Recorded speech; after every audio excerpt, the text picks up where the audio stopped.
সহজ কাজে স্বাগত জানাচ্ছি। আমাদের সামনে যে এডিটরটি দেখতে পাচ্ছি, এটা মূলত আমাদের সহজ কাজের ফটো এডিটর বা ফটো জেনারেটর এডিটর। এটার সাহায্যে মূলত আমরা বিভিন্ন ধরনের ফটো জেনারেট করতে পারবো।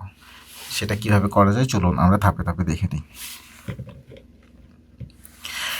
শুরুতেই আমরা যে ইন্টারফেসটি দেখতে পাচ্ছি, এটা বাম পাশে দেখেন আমরা বিভিন্ন ধরনের প্রিসেট বা ফিল্ডগুলো দেখতে পাচ্ছি, যেমন ফটোর সাইজ, পোশাকের স্টাইল। তো আমি যদি ফটোর সাইজ এখানে ক্লিক করি, সেক্ষেত্রে ড্রপডাউনে আমরা বিভিন্ন ধরনের ফটো সাইজ দেখতে পাচ্ছি, যেমন আমাদের প্রফেশনাল সাইজ, পাসপোর্ট সাইজ, ই passport size, visa passport size, হ্যাঁ, বিভিন্ন ধরনের ছবি যে আমাদের যেগুলো দরকার হয়। তার পোশাক স্টাইলে আসলে আমাদের বিভিন্ন ধরনের পোশাক, যেমন সাদা shirt, traditional, navy blue blazer etcetera.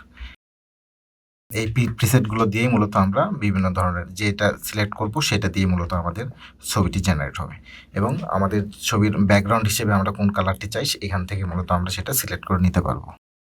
সেক্ষেত্রে এখানে আমরা কাস্টম কালারও নিতে পারবো।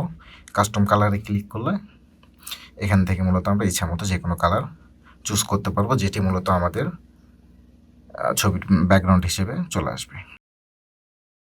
এরপর অতিরিক্ত নির্দেশনা বক্স দেখতে পাচ্ছি। আমাদের জন্য যদি কোনো অতিরিক্ত কোনো প্রয়োজন হয় বা নির্দেশনা প্রয়োজন হয়, সেক্ষেত্রে আমরা এখানে লিখে দিতে পারবো। যেমন আমরা স্যাম্পল হিসেবে লিখে দিতে পারি, যেমন হাসি মুখ। তার মানে আমরা যে ছবি জেনারেট করব সেটি মূলত স্মাইল ফেস বা হাসি মুখ থাকবে সেই ছবিটিতে। ঠিক আছে, এরপর চলুন তাহলে আমরা এখান থেকে রিসেট বাটনে ক্লিক করলে আমরা যে প্রিফারেন্সগুলো দিয়েছিলাম সেগুলো নতুন করে রিসেট হয়ে যাবে। চলুন তাহলে শুরু করা যাক। আমরা একটা ছবি আপলোড করে নিই, যে এটা থেকে মূলত আমরা পাসপোর্ট সাইজ ছবি জেনারেট করব। আমরা এখানে ক্লিক করলাম, দেখতে পাচ্ছেন আমরা এক ছবি চুজ করে নিয়েছি। মূলত এই ছবি থেকেই আমরা একটি পাসপোর্ট সাইজ ছবি জেনারেট করব, এবং ছবিটি যদি আমরা ভুল হয় সেক্ষেত্রে আমরা এখানে ক্লোজ বাটনে ক্লিক করে আবার নতুন করে চুজ করতে পারবো। চলুন আমরা ফটোটির সাইজ চুজ করে নিই। এখান থেকে আমরা বিডি পাসপোর্ট বা পাসপোর্ট সাইজের যে এটা আছে সেটা আমি চুজ করলাম। তার মানে আমরা যে ছবিটা নিচ্ছি সেটা মূলত পাসপোর্ট সাইজের হবে, এবং এখান থেকে আমরা ক্যাজুয়াল ফর্মাল পোশাকটি চুজ করলাম, এবং ব্যাকগ্রাউন্ড কালার হিসেবে আমরা এখান থেকে এই কালারটি চুজ করে নিলাম। এখন আমরা ফটো জেনারেট করুন বাটনে ক্লিক করব। দেখতে পাচ্ছেন আমাদের সামনে ফটোটি জেনারেট হচ্ছে। দেখতে পাচ্ছেন আমাদের সামনে আমরা যে ছবিটা আপলোড করেছিলাম সেটার থেকে সুন্দরভাবে একটি পাসপোর্ট সাইজের ছবি জেনারেট হয়ে গেছে আমাদের সিলেক্টেড ব্যাকগ্রাউন্ড এবং আমরা যে পোশাকটি মূলত দিয়েছিলাম সেটা দিয়ে। এবং পাশে থেকে আমরা ছবিটির brightness, contrast, saturation, grey scale এই ধরনের এডিটিংগুলো মূলত করে নিতে পারবো, এবং এখান থেকে আমরা আমাদের ছবিটি কম্পেয়ার করে দেখতে পারবো আমরা কোন ছবিটি দিয়েছিলাম এবং সে জেনারেট হয়েছে। পাশে ডাউনলোড করুন বাটন থেকে আমরা ডাউনলোড করে নিতে পারবো,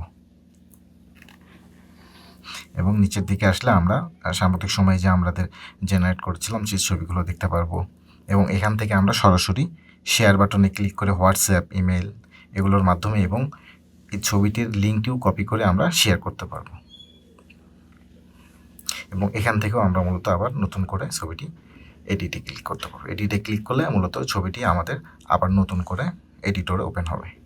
তো আমি এখান থেকে বোঝার সুবিধার্থে ছবিটি আবার কেটে দিচ্ছি, এবং পুনরায় ছবিটি ওপেন করে এডিট বাটনে ক্লিক করলাম।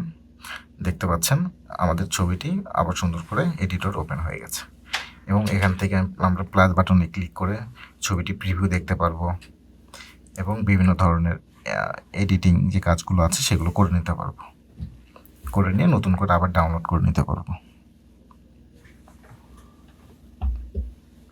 এভাবেই মূলত আমাদের এডিটরটি কাজ করে। আপনারা চাইলে নিজেরাও সুন্দরভাবে এক্সপ্লোর করে দেখতে পারেন। এরপর আমার ডকুমেন্টে আসলে এখান থেকে আমাদের জেনারেটেড ছবি নামে একটি অপশন দেখতে পাচ্ছেন। এখানে ক্লিক করলে আমরা যে ছবিটি জেনারেট করলাম সেটাই মূলত এখানে আমরা দেখতে পারবো, এবং এখান থেকে আমরা পুনরায় ডাউনলোড করে নিতে পারবো। ধন্যবাদ সবাইকে।